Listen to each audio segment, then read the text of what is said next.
Hello, viewers. I'm SB, and welcome back to Citizen Sleeper 2, where today we're kind of just. Well, why did that happen? What on earth? Streaming software, what are you doing to me? Here we go. Okay, here we go. Here we go. The right window has focused now. Apologies. Welcome back to Citizen Sleeper 2, where we're just waiting at this point, right? All we're doing is waiting for Carmen's message, so I guess let's just hang out. Unfortunately, there's nowhere to spend dice on this planet. So I'm gonna feed the cat, and then we're just gonna hit go, and we'll see. We'll see what happens. I mean, obviously, we gotta feed the cat. Goes without saying.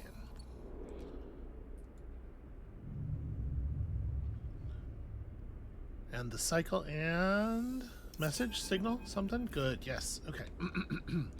You find yourself in the cockpit alone with Flint. They have a habit of entering a room so silently that you don't notice them arrive, or the reverse, leaving so silently that you turn around to find them gone. Big fans of Batman the Animated Series. Right now, they hover expectantly at the corner of your vision, preparing to speak. Do you ever think about your original? The way they ask the question, you can tell they've been eager to ask it for a while. Usually what we say is Audi. The person you're emulated from, I mean. The person who sold themselves, sold you, to SNARP. Flint's expression doesn't betray any emotion, but you feel like you can detect some unknowable feeling whirling behind their eyes. You know, honestly, I never have.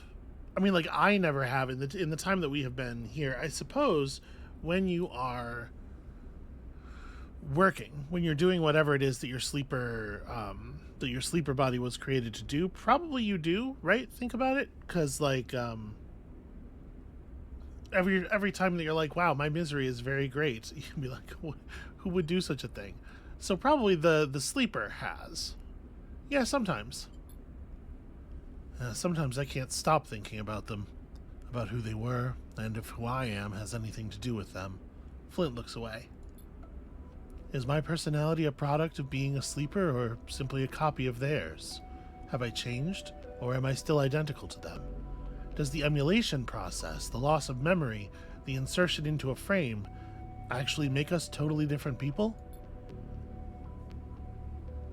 What came through the process of emulation, and what was blocked?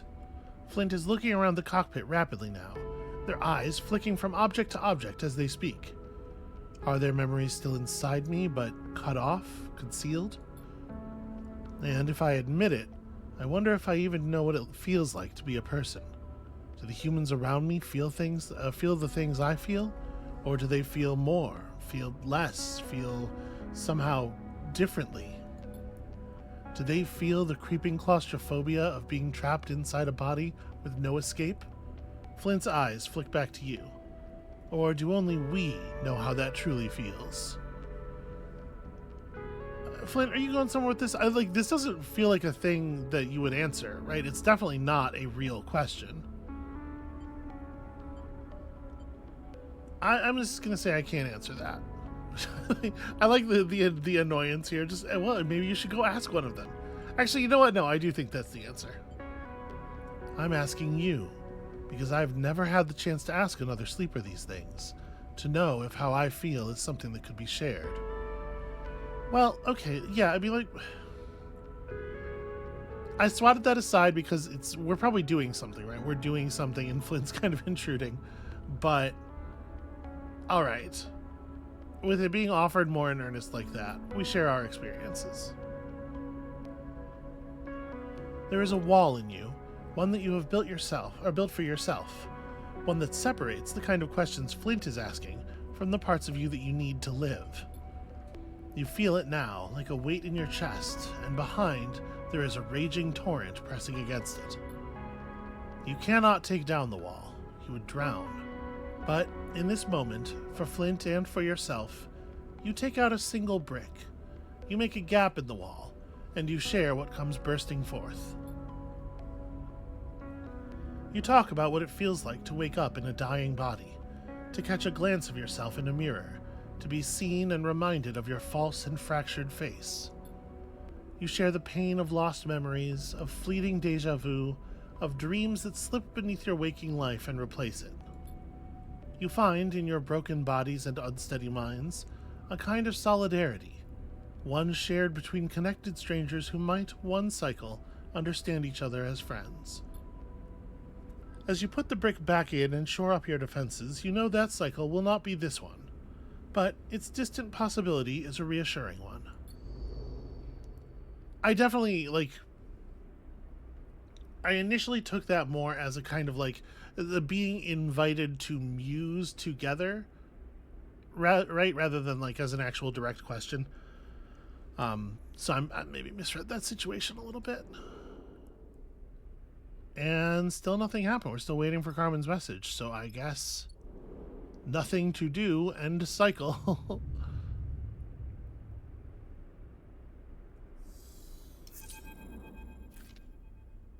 We've got a message, Sleeper. Seraphin comes to the bunks to get you, his mood unusually serious. He brings you to the cockpit, his keepsake coin in his hand the whole time, spinning between his fingers. Seraphin is worried. Once you're in the cockpit, you recognize Carmen's voice immediately, playing over the rig's speakers.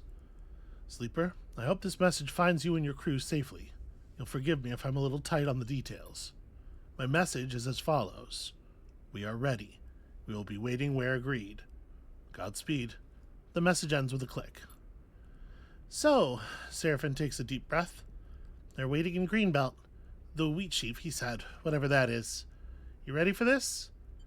Yeah, I think I'm as ready as I'm getting. Maybe we could wait for better dice, but aside from that... Quiet falls in the cockpit. There doesn't seem to be much more to say. Carmen will be waiting, but you know he will want you to be prepared. I'll be ready when you are, Sleeper, Seraphin nods to you. You nod back. You know where you need to go to end this. They're trying really hard to signal to me that it is time to... Is this the wheat sheaf? Okay, this is the wheat sheaf. That it's time to wrap up all of my remaining quests if I want to, but yeah, obviously we're good here. Alright, all we can do is buy a drink and wait to be called. Imagine being too being too poor to buy the drink. The wheat sheaf is surprisingly welcoming for what was once an old Solheim canteen. The corporate bones are still there, metal stools, a strip of service windows, sheet metal walls. But over the tens of thousands of cycles since the collapse, they've been softened and changed, layered with the detritus of human existence. As you wait at the bar with Seraphin, you look at the planters welded into the walls, the scrawled messages, the layers of stickers and flyers and posters, the amber light fittings, replacing the old fluorescent strips, the gear racks lined with farmers' packs, the netting bulging with crates and canisters. Along with the low rumble of conversation coming from the off-shift farmers, it all lends a warmth to the place, one that helps soothe your nerves ahead of the meet with Carmen. You and Seraphin lean side by side at the bar, facing towards the room. You both watch Flint just across from you, who insisted on coming along. Seraphin clears his throat. So, what do you think of Cadence? The sudden question makes you look over at him, and you see he's playing with his coin, spinning it in his palm. Well, I don't really know her. You sort of ran off with her immediately and sequestered yourselves away from me, so... Right, Seraphin nods. We should do something about that. He closes his hand on the coin. I think... He pauses and then starts again. We kind of have a... thing? He shakes his head. You know what I mean. Yeah, man, I noticed. Everyone on the station noticed. Yeah, he smiles. I thought you might. Well, Seraphin sighs and stretches. I guess I just wanted you to know. You're thinking how to respond when the bartender taps you on the shoulder and nods toward the door to the back room. It's time. You look over at Seraphin and Flint, who's already approaching you.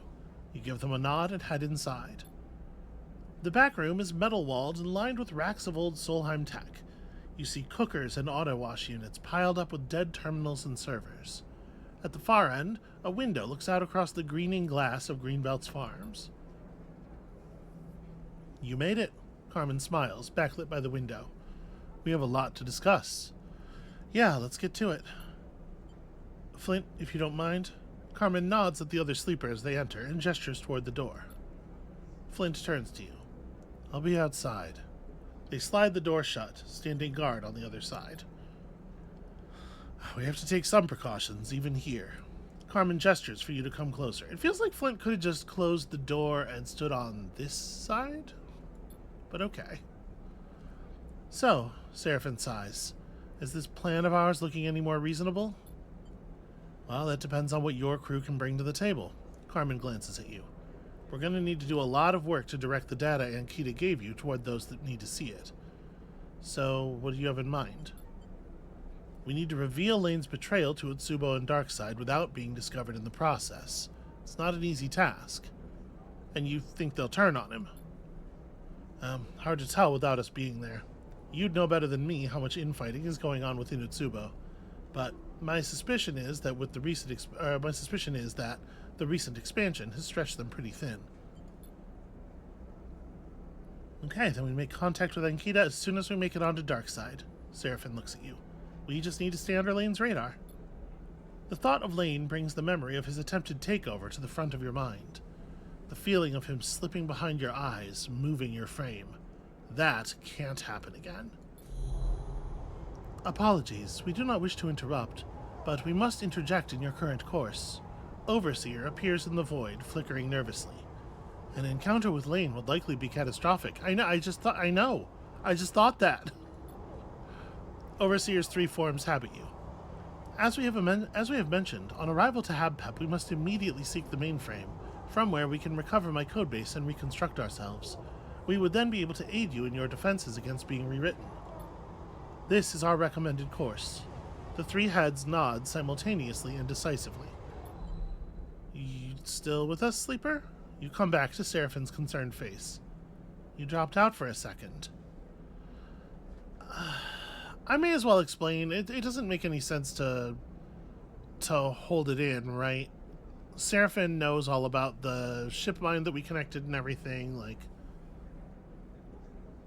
And if we don't talk about Overseer, then it might be harder to convince people to do the thing that Overseer needs done. I just don't think this option makes any sense for anyone. You tell Seraphin and Carmen about Overseer, about how the old Solheim protocol slipped into your mind from the prime ship mine Jean-Mi used in the diagnostic process, of Overseer's protection from Lane's attempt to control you, of its proposal to make that protection effective through the old mainframe of Darkseid. They listen quietly, Seraphin carefully watching you as you explain. Revealing all this, you feel the burden of holding that knowledge alone being lifted. This changes things. Carmen turns and looks out of the large window at the back of the room toward the glass canopy of the farms. Well, we can't take on Lane without protecting you from him. Carmen turns back. You should look for that mainframe. I'll make contact with Ankita and we'll meet when you are ready. But this has to remain secret from Lane and Utsubo. If you're revealed, I'm not sure I'll be able to recover you. By the time you've ensured your safety, I will have put together a plan with Ankita to expose Lane. We take it step by step. The crux will be to find a way to disseminate the data we have on Lane to his gang, or even to Darkseid at large. Carmen stops, the path ahead still unclear to him. There is a nervous intake of breath from Seraphin. You share his apprehension. There are so many variables at play here. Some of the old tech strapped to a nearby rack flickers with a cascade of status lights. You all turn to look, and as you do, motors and servos begin spinning within the machines, whining and groaning. They harmonize, and then begin to produce a voice. Our apologies. The voice is shrill and distorted. We must interpose ourselves. You recognize the tone immediately. Overseer. We are regretful Solheim hardware in this room provided the opportunity for us to speak for ourselves. If the pile of servers Overseer was controlling could look any more apologetic, you imagine it would. Yeah, just say what you have to say. A servo clicks nervously, but Overseer does not immediately respond. We ascertain you require dissemination of data within facility you target. The whine pitches higher as the motors increase their speed. As a Solheim protocol, we have capabilities to instigate station-wide announcements and messaging. So, you could blast out Lane's betrayal through Darkseid's corporate hardlines and flood the network with it. Seraphin looks impatiently at the screeching pile of scrap. Why impatiently? This is great news. If that is what you require of us, we are pleased to serve. The shrill tone of the response makes you cringe. Carmen has been listening silently, but now he interjects. And why would we trust you? He glances in your direction. You seem to be little more than a parasite in the sleeper's system. If we use your unflattering analogy, then you will understand that a parasite requires the body of its host to live. The motors stutter. We will ensure the sleeper's continuance. And afterward, Carmen folds his arms. When you have what you want and regain your codebase from the mainframe, will you still do as we ask? We will endeavor to do so. The acrid smell of burning motors now fills the room. But we will undergo a transformative refactoring. We will become whole again. So we cannot speak to our actions in future with certainty. Seraphin and Carmen exchange concerned looks. We can do what you require. We will protect the sleeper. We will disseminate the data. We are a service protocol. We will serve. The motors and servos stutter and whine, and then go still, the status lights blinking and then fading to darkness. Overseer has retreated. How do I have the ability to do that, even? So, we aren't actually going to do what the ghost says, are we? Seraphin looks between you and Carmen. Well, the offer is a tempting one, and one that ultimately we cannot refuse, Carmen sighs. But we must proceed with extreme care and caution. What do you think, Sleeper? Seraphin meets your eye. I mean, I trust Overseer as far as they exist. Seraphin sighs. Well, then that's that. We have our plan. Carmen turns to you. Sleeper, you and your crew will find the mainframe and access it. I will find Ankita. She will help us disseminate the evidence of Lane's collusions through Utsubo, and then, as a fallback, Overseer will send it through the old networks to all of Darkside. Yeah, simple plan until you get to the details. Seraphin looks down, frustrated. Speaking of plans, I have a present for you, one that will improve our chances. Carmen pulls a small box from the nearest rack, one you hadn't noticed before, and it hinges open, revealing a chunk of tech you don't recognize. It's a spoof transponder. It will conceal your ship on approach to Darkside, give it a new identity, one unlikely to draw attention from the Utsubo-controlled docking admin. Seraphin takes the transponder and turns it over. Where did you get this? Even retired mercenaries have their secrets. Carmen smiles. Seraphin looks to you. Alright, I'll be with you this time, Sleeper. We should think who else we want on the station, too. I agree, Carmen interrupts. Make sure you trust those you bring with you, and prepare as best you can. We can't know how this will play out. You nod. You'll get one shot at this. Then we're ready. Carmen takes a breath. Now, I have my own way of getting onto Darkside, but here. He passes you a small strip of plastic stamped with numbers. My private frequency. When you're on approach to Darkside, message me here and I'll sync up my transit. He points at the transponder in Seraphin's hand. You just make sure to install that first. Seraphin nods. Yeah, we got it. He sighs, the weight of the task ahead suddenly very apparent. Well, I suppose that's it. Carmen gives you both a serious look. It is. Now don't leave me waiting long. There'll be more time when all this is over. Time where you don't have to keep looking over your shoulder, I hope. You leave Carmen in the back of the wheat sheaf, Flint sliding the door open as you leave. It takes the entire journey back to the ship for your nerves to settle. The end of this ordeal is so close, and yet it feels like an impossible leap to get there. Perhaps in a handful of cycles, you will know how impossible or possible it is. So, how are we feeling about this Solheim protocol in your head? Seraphin doesn't look up from installing the transponder, a set of wires and cables waving loosely around him in the low light of the cockpit. Overseer's okay.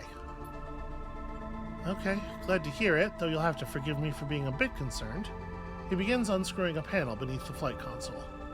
Maybe you could have mentioned it earlier.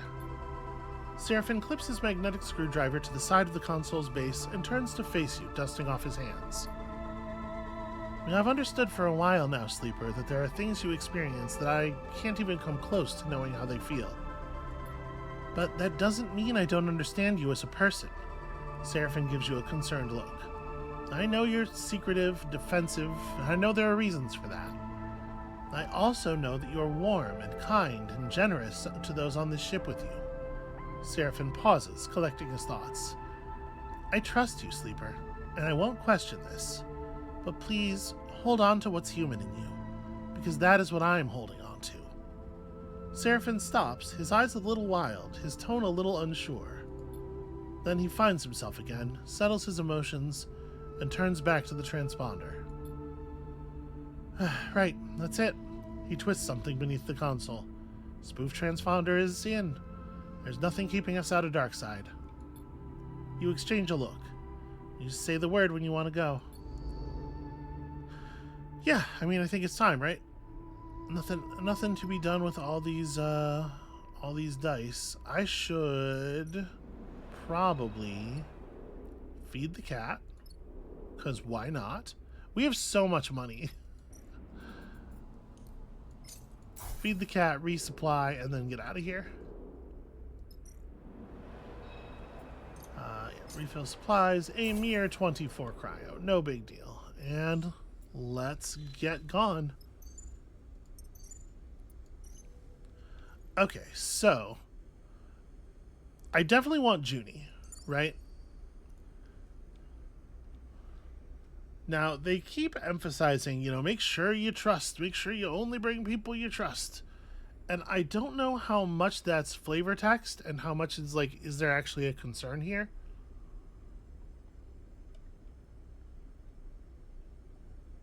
Because the thing is, Nia really does fill a particular niche in the team, right?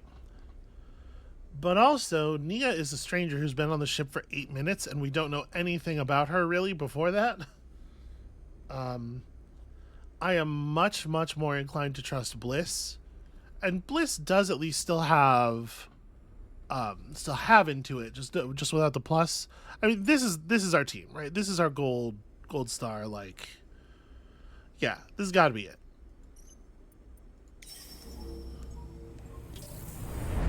And we don't need perfect skill coverage. We have, the vastly improved push and everything. We'll figure it out. All right, Sleeper. You want to do the honors? Seraphine is strapped in the pilot seat, guiding the rig toward Darkside. You take the strip of plastic Carmen gave you and copy the frequency into the comms window of the console. You type a simple message. Heading in. Good luck. Let's send a message where if it does get intercepted for whatever reason, it doesn't look like a... it doesn't immediately give us away. The console chimes. The message is sent. You hope Carmen's in range to receive it. You search inside your mind, wanting to find Overseer there, but you feel no presence. You hope they'll be ready when called for. You look ahead out of the cockpit toward the distant glimmer of Darkside. Time to take on Lane. I'm feeling as ready as the game systems will allow me to be, right? I don't know what else we could hope for. When Seraphine finally brings the rig into the Sunward docks, everyone in the cockpit lets out a sigh of relief. The approach was simple, routine even. Checking in with the port administration, being assigned to a dock, bringing the rig to a stop, all of it familiar, but all of it laced with the tension of knowing that at any point it could all go very wrong. Well, the spoof transponder worked, Seraphine shakes his head. So at least we know Carmen's as good as his word. I'm not going to say so far. I am not worried about Carmen. Was there any doubt? Well, Seraphine shrugs. I've just got used to things not going to plan by now. He shuts down the engine and unclips from his seat. But I guess there's still plenty of time for that. Honestly, our things mostly do go to plan for us, I feel like. You see Bliss nervously staring out at Darkside. They notice you looking and smile a weak smile. The real test for Carmen is connecting with Ankita safely. If Utsubo finds... They stopped himself. She's in serious danger. Bliss seems as nervous as you've ever seen them, and you wonder if it is the job that is weighing on them, or the possibility of seeing Ankita again. You try to imagine Carmen somewhere on Darkside, perhaps smuggling himself aboard a freighter, or among the crew of a trusted ally. You hope he is as confident as he seemed about finding her. We need to spend less time worrying about what Carmen has to do and more time about what's ahead of us. Seraphin turns to you. The old facility, Habpep was it? I'm guessing that's deep below all this. Seraphin gestures toward the vast accumulation that is Darkside, a city that grew on the back of the Habpep solar cells layer by layer. Its chaotic structure is neither planned nor regulated, but the foundations it is built on should be as formal as any corporate facility. And that means we need a path down into the foundations, and I suggest we don't just take the first one we find. Seraphin continues. We scope the area out, carefully, quietly. Look for the right path into the heart of this place. And what about Itsubo? Well, thanks to the spoof transponder, they don't know we're here. Let's just keep it that way. We're right behind you, Sleeper. Bliss forces a smile. Let's start the search. I'll hold the rig down. We don't want you losing your exit route like last time. He winks. And here, he hands you a comms earpiece. I salvaged this from a suit helmet. It isn't secure, but as long as Itsubo don't know we're here, it should be fine. I'll let you know as soon as I hear from Carmen. He meets your eye. You'll get this done, Sleeper. You nod. This is what it all comes down to. Why did we need text there about being handed an earpiece? We've definitely communicated with the ship when off of the ship before. That's not a thing we needed new technology to do. So we got the Sunward docks over here, which we could search. Gaining access to the core of the old Habpep facility means exploring every path down to find the right descent. Okay, so we have an engage into it here. Seems pretty common. Endure Engineer, which I am going to be fantastic at both of. And we do have pretty good dice for ourselves this time. And then Intuit Interface here. So we have a couple of spots where Bliss's dice are good. I think it's just the one...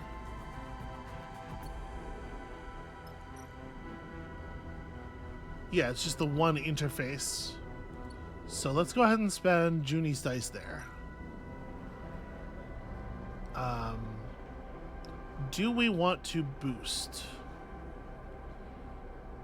Because if I boost Junie, Junie goes all the way to 6, right? Bliss would end up with a 4. My push is still +3, right? Yeah. This ends up being a 6 because of the plus. So Bliss ends up on 4 and 6. I mean, maybe it's a little early to be taking damage, but also getting stuff done quickly is probably important. Yeah, alright. Hopefully that wasn't foolishness. So, the underpass cuts deep into the old substructure. Perhaps it can help you access the old core. Separating the layers of the station and its substructure are many bulkheads. Hacking them would provide access. So let's do exactly that. If you find the right bulkhead to crack, you can skip many, many tunnels on your way down. That is a fantastic outcome.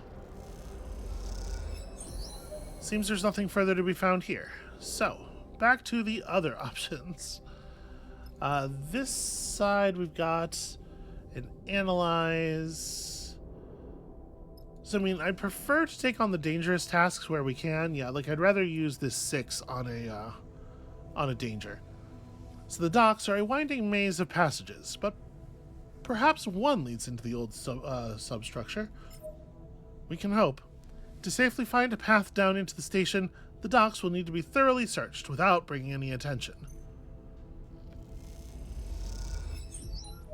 Ooh, the positive outcome here is only 2 pluses. There are tunnels hidden in a few places that go down into the dark. Perhaps one of these will work. And then I think I'll throw some of my own 4s in here. It's a little bit of a shame that this is only risky, but I bet it's still going to be 2 gains on a positive. There are a lot of crews and workers in and around the docks. Perhaps they know about paths into the substructure. Yeah, we'll just chat some folks up. All right, we're making some distance. So what do we have left? This is probably the best place to put this for. Here, where the old substructure is exposed, might be the perfect place to gain entry to the station's core. This part of the station is cracked open. Trying to understand the layers that have been exposed might help the search. 25%. Brutal. Here, where the layers of factory are exposed, or layer of facility are exposed, it's possible to enter from the outside and explore inwards. Among the rust and decay, there are markers and signs from the old facility. These are vital navigation tools. So I think I'm going to take my 5 and just put it here, because I don't think we're finishing this anyway. Well, I guess... what do I think is the neutral result? I think the neutral result on this is going to stress me. Okay, got our positive outcome anyway. Inspecting the layers, there's a place where the old station begins. This is where you need to go. And then we can throw this in here and just hope for the 25%. Okay, and not hit it. Looking at the layers, you can start to see paths and tunnels through them, but many look blocked. Alright, well that's going to be easy enough to wrap up on the morrow. We've got time, we just got to be careful about how much stress we take on. Ooh, really, really good rolls from the team. Let's put one of your 4s in here.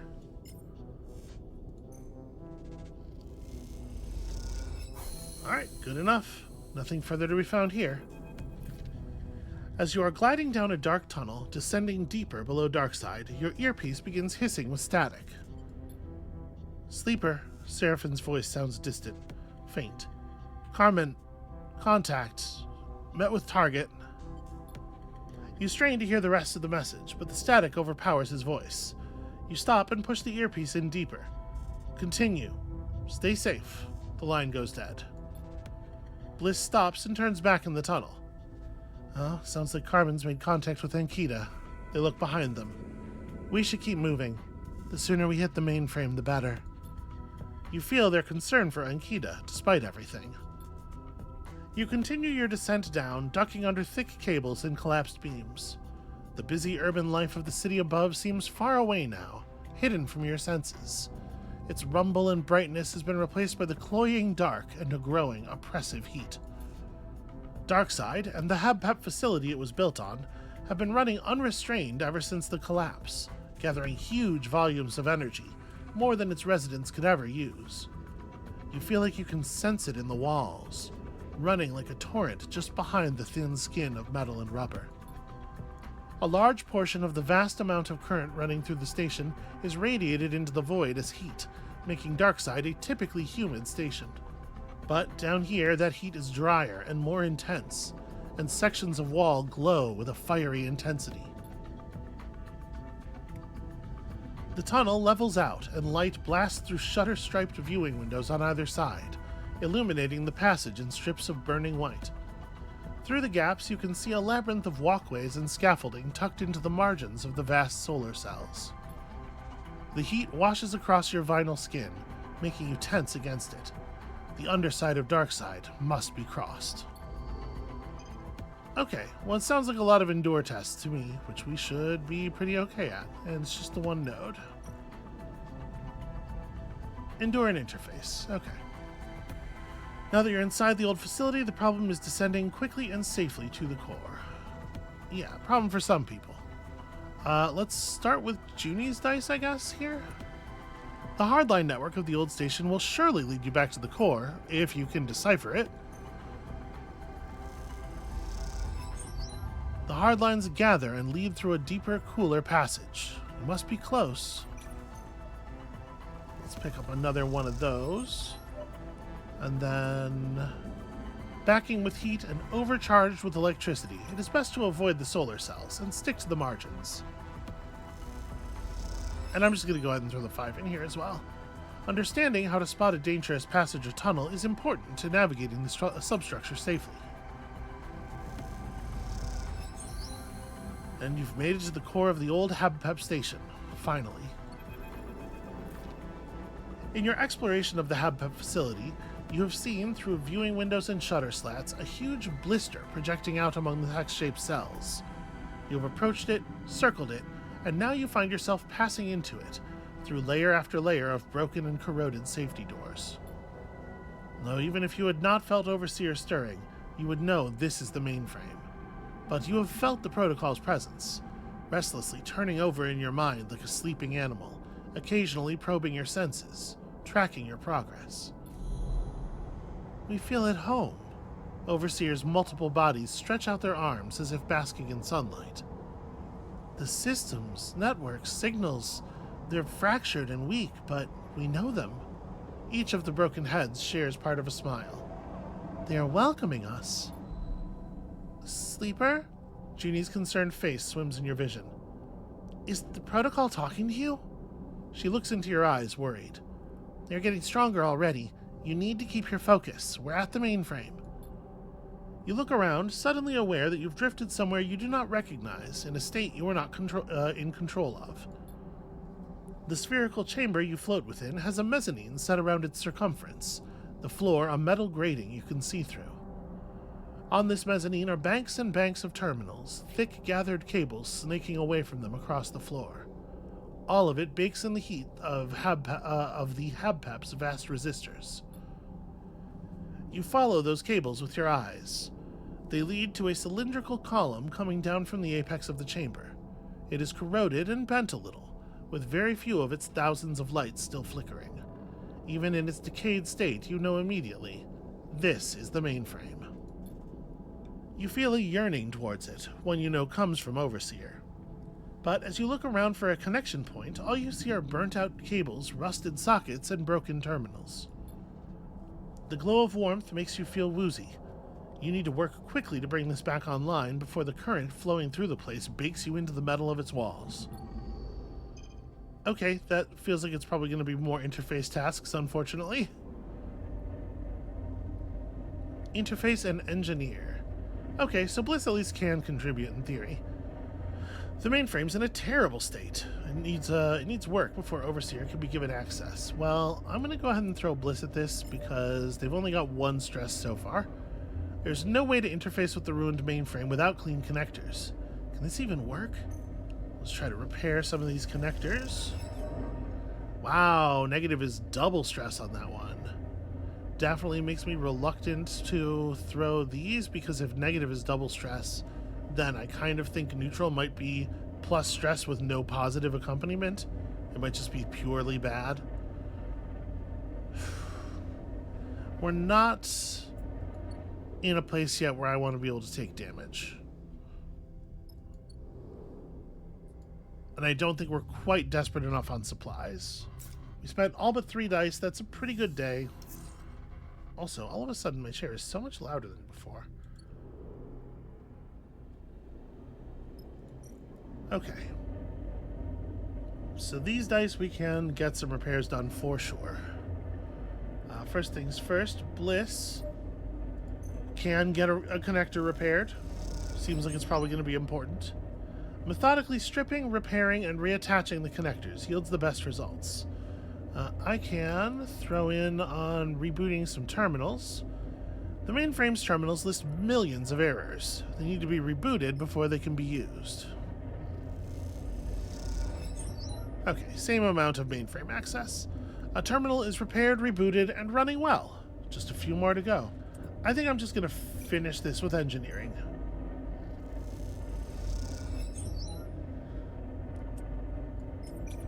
Alright, it is nice to have so many double pluses. The mainframe hums and sparks. Now's the time to connect to it. The column of the mainframe pulses with fractured lights. A scattered wave of systems awakening, accompanied by the whine and stutter of the machines all around. It's online. Jeannie looks wide-eyed around the room, now shaking and shimmering with energy. Incredible. This place is a wonder. This is bigger than Overseer. If I just had a moment to see what I can access. You reach out for the primed connector, and with your other hand, touch the socket at the base of your synthetic skull. As you do, a sharp shock runs through your fingers.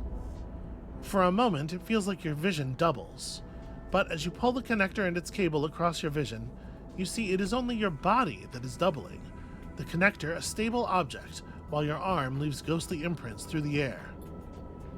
You wave it back and forth, but the multiplied arms do not follow. Each instead takes on a life of its own, grabbing around your forearm and wrist, taking control of your arm. You feel their force as they push your arm across your body, over your shoulder. They push once more, and the connector finds its home in the socket. Alright, you guys, just hold on a second. I was getting it plugged in. That familiar flow, but stronger, rushing, rapid. Then a figure, no, 3 figures, descending into it. A swimmer stepping into a river, a sleeper drifting out of an airlock, a symbol being subsumed into a sign. And you, little more than a witness, a marionette, its strings outstretched, mapped hand to hand, leg to leg, to another. The flow freezes, the 3 figures almost overlapping, almost complete, but not quite. Their tripled eyes look back at you in horror. The voice shrill, silent in your head. There's someone else in here. Heat glazing your thick vinyl skin. The mainframe a whirring chaos of light and sound. A brightness, and then it fades. The lights shutting off. The servers powering down. A single blinking light, the only thing left on the dark column, keeping time like a metronome. Sleeper! Junie's staring at the dark column of the mainframe. The mainframe's entered some kind of hibernation state. I don't understand. What did you do in there? You close your eyes and try to recall the events that happened when you connected, playing them back in greater detail. Overseer was there, entering the mainframe, but something froze the system, locked them in place. And what did they say? Someone in there with them. You open your eyes. Was this a... Was this a trap? I'm gonna talk like it was. Like, I don't know if it was a trap in the sense that, I don't know if this is like a forethought plan by Lane. This could totally just be some kind of intelligence that, prioritizing its survival over everything else, found its way down here at some point. But in any case, Overseer's trapped in there. We got to do something about it. As you speak, a fizzing static fills one ear. You flinch, thinking it is some new invasion of your system. But then you hear Seraphin through the haze. Sleeper, come now. Waiting. The rig. It's no use. You'll have to ascend to find out what's going on topside. You look at the mainframe with its single blinking light, still keeping time. It looks like Overseer will have to wait. Is that a good idea? Should we not really prioritize this solution? Trapped in the mainframe, Overseer is still the key to all this. You hope you can get the protocol out, but you need to hear what Seraphin has to say first. That's some real, I'm the writer and I know what's best for you stuff, because there's no way our character would think that. You make your way out of the core, ascending back through the layers of the Habpep, back into the docks. Seraphin meets you at the docking tunnel. They're waiting inside. He shakes his head and nods toward the airlock. Come on. You cross onto the ship in silence and find Carmen in the cockpit, looking out at Darkside as it sprawls across the stars. Sleeper. Carmen turns. Sorry to pull you away, but you need to know what's coming. Why? What's going on? This idiot blew my cover. You turn as Ankita enters the cockpit behind you and Seraphin. You immediately clock the fresh bandage sleeve around her right forearm. Well, I think you did a pretty good job of that yourself, Carmen retorts. You see a twinkle in his eye that suggests this back and forth is a well-practiced part of their relationship. Perhaps, but we'll never know now, not after you intervened to rescue me. Her hand goes to her bandaged arm almost instinctively. So, Utsubo knows we're here. Not you, no. Ankita shoots you a look. But we aren't exactly on speaking terms anymore. I passed the data to Ankita, and she tried to broach it with Utsubo. Carmen folds his arms. But Lane was more paranoid than we expected. He was listening in. Either that or his lapdog Daichi ratted us out. She shakes her head. I'd have put him down if he hadn't gotten the jump on me. Well, either way, Carmen cuts back in calmly. I had to pull Ankita out. Carmen turns back to look over Darkside. The information did get through, though, and now Utsubo's in crisis as its members side with or against Lane. Meanwhile, Daichi is hunting us. Ankita screws up her face, which means we need to be careful. And that's why I called you in. Seraphin put a hand on your shoulder. You need to watch your back. Indeed. Carmen turns to face you. But how about the mainframe? Have you been successful? You explain the events of this cycle. The mainframe booting up, the successful connection, and then Overseer being locked inside, frozen by some other force. You mention their warning. There's someone else in here. Carmen nods thoughtfully. Well, unfortunately, we need that mainframe now more than ever. With Ankita out of Utsubo, we have to get the word out. And Carmen's right. Utsubo will be distracted by these revelations, but it won't last. Without further proof, they'll all line up behind Lane in time. Okay, well, we have to free Overseer. We need the mainframe. Overseer is just our access tool. If your protocol is being locked in by some counter-protocol or agent, I wouldn't be surprised if it could be traced back to Utsubo. Ankita looks at Carmen. I know the locations of a few of the Utsubo network nodes. We should hit them first. No, we need to stay under the radar. Sleeper and their crew will investigate the nodes. Quietly. Carmen nods at you. You and I will run interference. Keep Utsubo away from those locations as best we can. Okay, but what if we don't find anything? Utsubo uses the hardline network of the old facility. If it isn't them locking down the mainframe, it's someone using that infrastructure.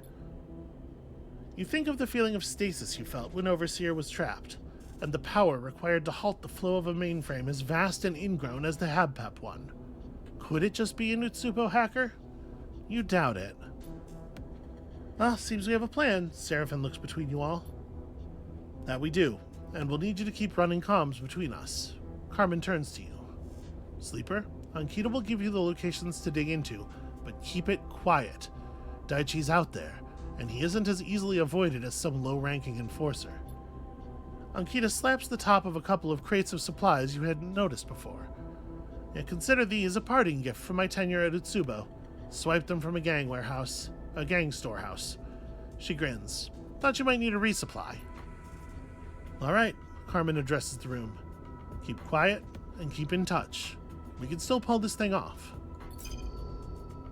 Okay, so we do now have a crisis as we are being actively hunted. And some extra nodes to deal with. But you know what? I think I was debating trying to push to the end this episode. But it seems to me like there might be enough ahead. I think I'm going to go ahead and break this into two pieces right here. That's going to be it for us for today. Thank you all so much for watching. When you return next time, there is still some incomprehensible tasks ahead of us. We'll keep taking them as they come. And soon, I think, the confrontation with Lane. Come back next time for that, and we'll see you then.